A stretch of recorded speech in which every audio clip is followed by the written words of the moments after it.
izango zen 70ko hamarkadan. Ez da gitze urtean izango zen. Nik uste horren egiten duela gehorea. Eta dei bat jaso nuen Indontzuko poliziatik handik pasatzeko.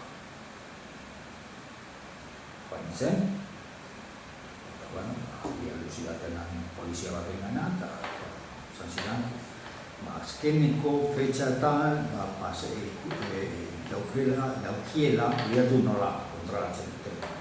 Daukiela, nahiko bider muga basaten nintzela. Eta hori zertaz, zergaitik egiten.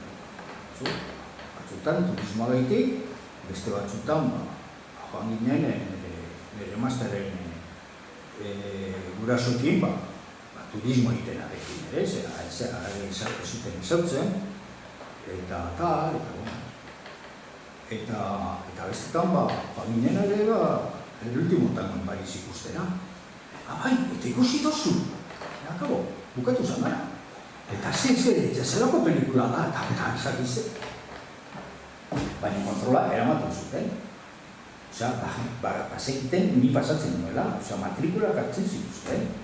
Eta repilatu ikustuten baiten, eta hau zer, kontrolatu behar da ze pasatzen honekin.